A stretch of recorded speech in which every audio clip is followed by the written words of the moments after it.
Hello my friends, welcome to my channel, Lindy's Magpie Reads. If you're new here, I'm Lindy and what I'm doing today is the mid-year Freakout Tag. I'm not going to freak out, just looking back on the first 6 months of my reading this year and answering some questions. Now, I have changed some of the tag questions, and since the person who originally created this tag is no longer on BookTube, as far as I know, I don't see any problem with that.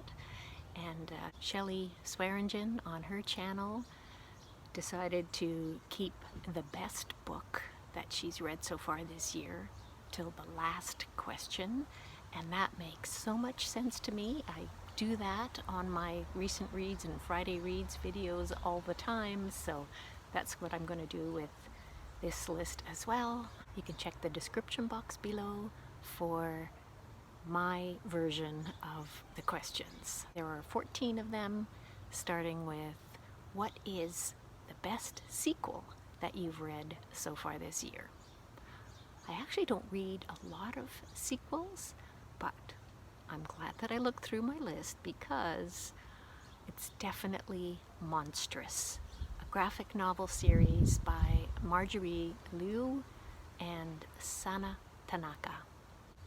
With comics that are issued in floppies, so those are the little skinny comics, I almost always wait until they are bound together.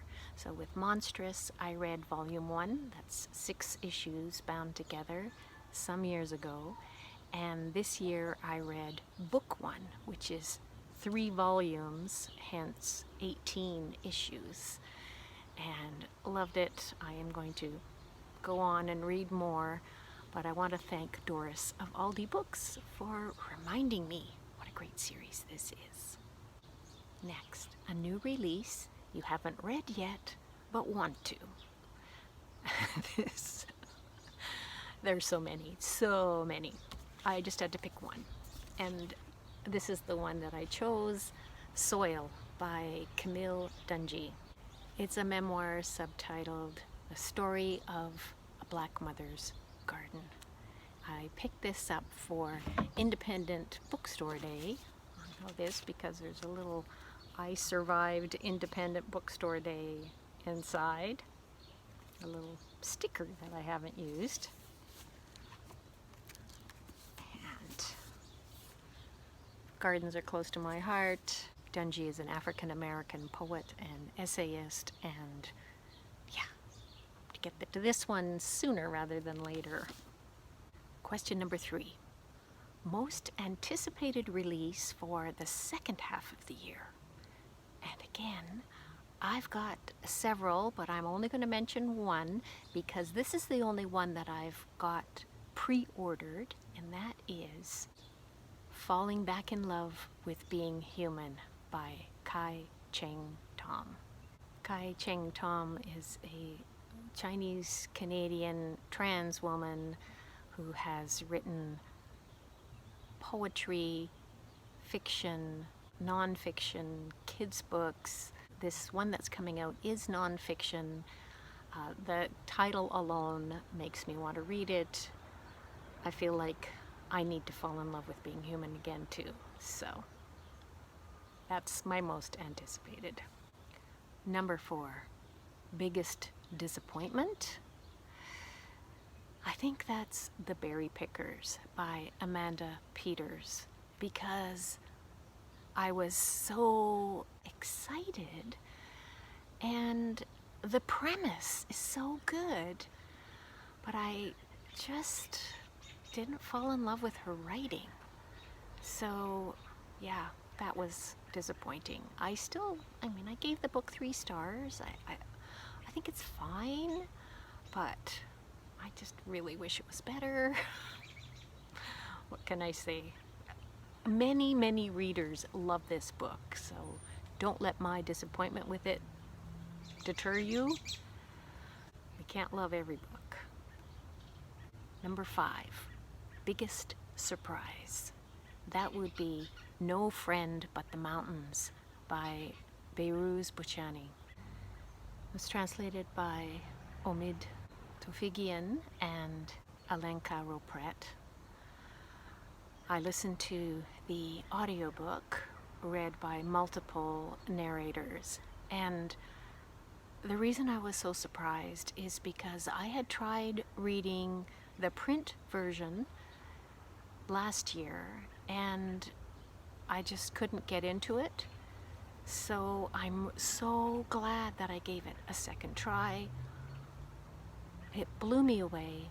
I talked about this book with Shelley Swearingen, and I'm going to link that discussion below because there's so much to say about it. If you want to know more, go and watch that video. Number 6, favorite new author. So it could be a debut or new to you. I chose this hot debut. Your Driver is Waiting by Priya Guns. Now, I will read anything she writes. Oh, Priya Guns.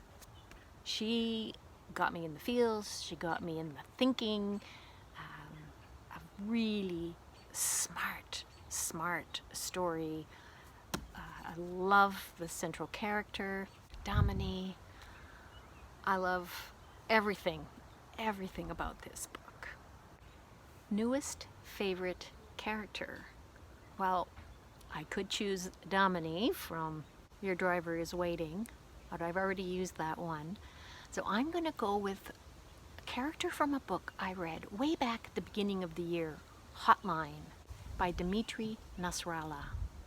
Now, Muna is the central character here. She is so fabulous. She's a Lebanese immigrant to Canada. The book is set in the 1980s in Montreal, and I am still thinking about her. Like, she was so real and so wonderful, and I hope there are real Munas out there, out in the world, because we need people like her. Question number 8 is the saddest book that you've read so far this year. I read a lot of sad books. That's kind of my wheelhouse. But I had to pick one. So I chose The Waiting by Kyum Suk Genri Kim. And it was translated from Korean by Janet Hong. Oops, I'm going to tell you about Grass, which I read last year. This is comics format or graphic nonfiction about Korean women who were forced to work in brothels to serve the soldiers in the Japanese occupying force in Korea. That should be enough to tell you. And there's a more recent timeline where the author talks to these women who are living in a retirement home that is especially for survivors of this horror. It is excellent. And so is her newer novel, The Waiting. On the opposite end of the scale, question number 9 is a book that made you happy. And I chose a picture book for this. And the title should give you a good idea why. It's called Maybe, a story about the endless potential in all of us. It's by Kobi Yamada with illustrations by Gabriela Baruch. It's beautiful, beautiful illustrations and a really hopeful, heart-healing kind of story. Number 10. What is your favorite video that you've created so far this year? I scroll back and I counted. This will be number 52 of the videos I've created so far. So that makes pretty much 2 a week. But this is the first time that I've done a tag this year. And almost all of the videos that I've done have been either recent reads or Friday reads. My favorite is actually a travel vlog that I did on my trip to Victoria this spring. So I will link to that below. It's just a short little video, probably my favorite because it's a good memory of a great trip. Number 11 is, what is the most beautiful book you've acquired so far this year? And I guess I could call this a book. It's actually a resource guide. Medicines to Help Us. Traditional Métis plant use. But what it is, it's a folder that has study prints and a resource guide inside. I'm not going to open it because there's individual prints. Here's the resource guide. And then there are these individual prints. So it's the art of Christy Belcourt. And on one side, there'll be information about a medicinal plant, and on the back side,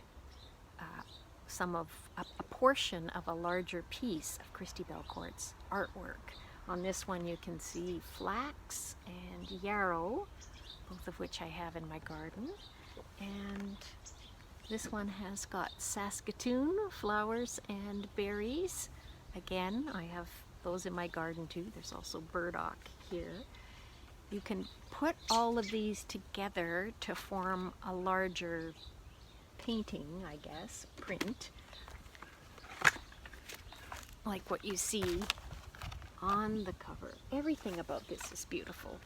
The resource guide also has so many plants that I'm familiar with, and great information about using them medicinally, their traditional uses.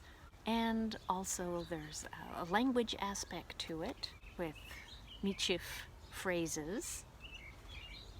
And I am just totally in love with Christy Belcourt's artwork. And as it happens, last year for my mid-year Freakout Tag, the most beautiful book that I acquired last year that I talked about in that video was a collection of artwork by Christy Belcourt. So just, I guess I'm staying true to form. Question number 12. What book have you learned the most from? I chose Clearing the Plains by James Dasher. This is a book that made me cry too, and also made me very angry about the way the Canadian government purposefully starved groups of Indigenous peoples in order to make room for settlers on the prairies. Ugh. Repercussions that continue to this day here in Canada. Question number 13. What books do you need to read by the end of this year? And of course, I need to read whatever books my several book clubs are choosing. So there's that.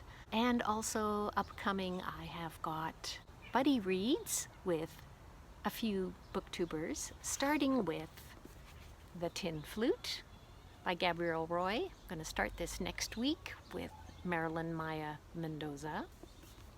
And then after that, with Jolene of Bookworm Adventure Girl, we have planned to read Reproduction by Ian Williams. However, we might swap it for Mercy Among the Children by David Adams Richards, because July is New Brunswick for Read Across Canada, the year-long readathon that Jolene is doing and encouraging all readers to participate in as well. But either way, I think we'll probably be reading both of these at some point in the coming 6 months.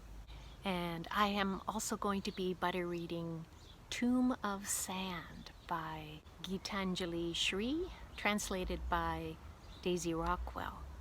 with Roz of scallydandling about the books, and that's going to happen in August. And the other thing for me is, because I'm doing this Shadow Giller project again, in early September, the long list for the Giller Prize will be announced, and I plan to read as many of those books as possible in order to be caught up by the time the short list is announced, because the other Shadow Jurors and I want to read all of the short list, and then we're going to come up with our own choice for a winner before the official winner is announced. So there's lots of books that I still want to read. Do I need to read them? I suppose not, but I want to. I really want to. We are down to the last question. What is the best book you've read so far this year? I had been thinking that it was Your Driver is Waiting, because I read this one more recently. But when I looked back, that's why it's useful to do these things, I realized that, no. Cora Sandel's Alberta Alone, translated by Elizabeth Rockan from Norwegian. This is my favorite book of the year so far. But Your Driver is Waiting is a close second. So, two great books so far this year. So, that's all I've got for you for this mid-year check-in. Thank you so very much for watching. I appreciate hearing from you in the comments, and do come back tomorrow for Friday Reads, and I'll be talking about what I've been reading this week. Bye for now.